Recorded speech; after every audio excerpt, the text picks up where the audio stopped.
Star Trek's only death penalty doesn't make any sense. Star Trek, across its vast and idealistic future, envisions a universe where humanity has evolved past many of its darker tendencies: war, poverty, prejudice, and even the need for capital punishment. But strangely, nestled within the original series is a baffling exception: General Order 7, the Federation's only standing death penalty. And what offense is so heinous it warrants the ultimate punishment in an enlightened utopia? Landing on the planet Talos 4. Yes, really. For a franchise that spent decades championing diplomacy, nuance, and forgiveness, this single edict stands out like a sore thumb. The Federation, which gives multiple second chances to war criminals and frequently brokers peace with mortal enemies, draws a hard line at one particular planet. The death penalty isn't invoked for mass murder, treason, or bioterrorism, just showing up uninvited on Talos 4. The rule is introduced in Star Trek, the original series, specifically in the two-part episode, The Menagerie. Captain Kirk and the audience learn that traveling to Talos 4 is the only crime in Starfleet punishable by death, and it's not a vague legal threat. It's an established, codified regulation. In fact, when Spock diverts the Enterprise to Talos 4 without orders, he risks not just court-martial but execution. And the more you think about it, the less sense it makes. Who are the Talosians anyway? To understand the Federation's bizarre stance, you have to rewind to Star Trek's original, unaired pilot episode, The Cage. That story featured Captain Christopher Pike, Spock, and a landing party encountering the Talosians, an advanced but physically weakened species with immense telepathic and illusion-casting powers. The Talosians abduct Pike and try to psychologically manipulate him into staying on their planet and breeding with another human, Vina, who had been previously stranded there. Their motivations are a mix of desperation and control. They need a servant species to rebuild their ruined civilization, and they see humans as ideal candidates. In the end, Pike resists them, demonstrating that humans value freedom over comfort, and the Talosians, surprisingly, respect that. They release him. At the conclusion of The Cage, the Talosians seem more sad than sinister. They misjudged humanity, but they're not evil, just lost and lonely.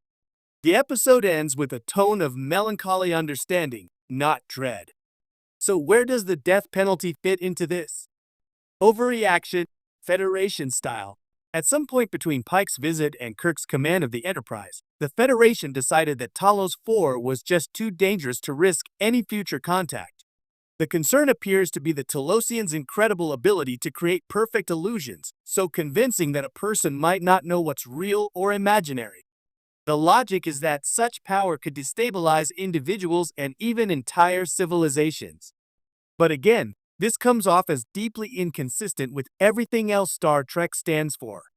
The Federation has encountered many powerful and unpredictable species: the Q Continuum, the Organians, the Metrons, even energy-based lifeforms that can possess bodies or manipulate time. Yet none of them have prompted death penalty level restrictions. The Q literally kidnaps people, puts them on trial, and plays God for fun. But does Starfleet ban Q territory with a capital punishment threat? Not at all. So why are the Talosians singled out?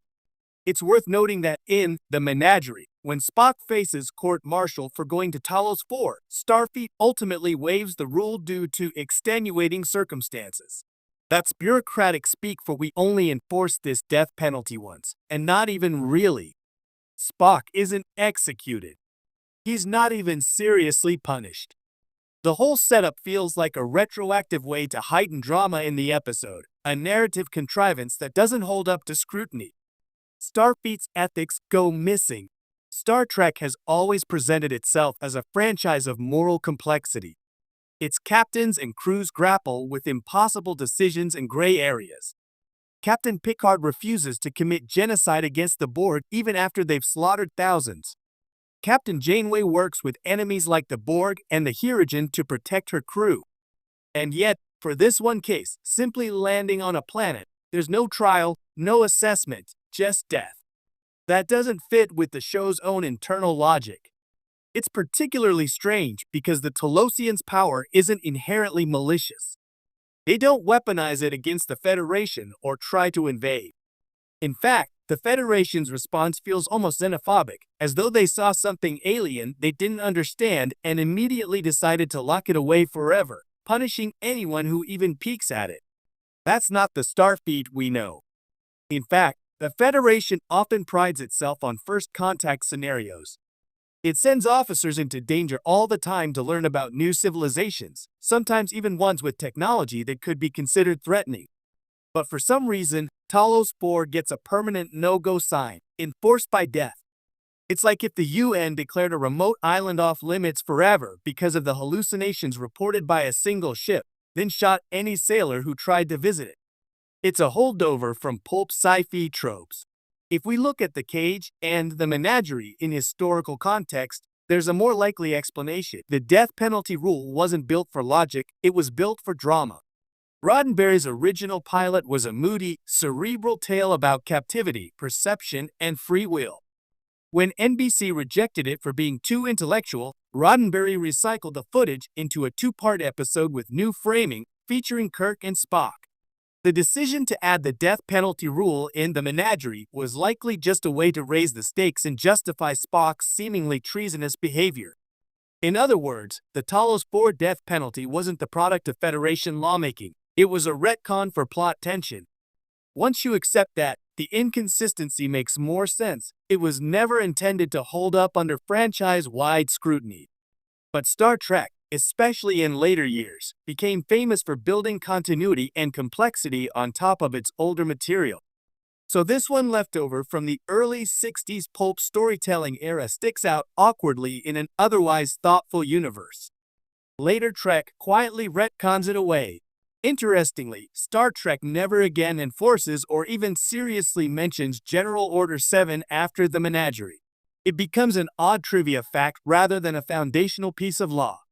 In modern Trek, the death penalty doesn't exist at all. It's never threatened against murderers, deserters, or enemies of the state. And yet, Talos 4 eventually makes a quiet comeback. In Star Trek Discovery Season 2, we return to Talos 4 in the episode, If Memory Serves. The Talosians are back, and they help Michael Burnham and Spock work through painful memories. The death penalty is conspicuously absent, no one is court-martialed, and the Federation doesn't even seem to object. The entire premise of the menagerie is casually discarded. It's a welcome retcon, but it also proves how arbitrary the original rule was. The Talosians aren't treated as monsters. They're strange and unnerving, sure, but not uniquely dangerous. The show moves on from the earlier logic and never looks back. And that's likely for the best. A utopian flaw that makes us question utopia. In a way, General Order 7 is one of the rare blemishes on Star Trek's utopian vision, and perhaps that's not entirely bad.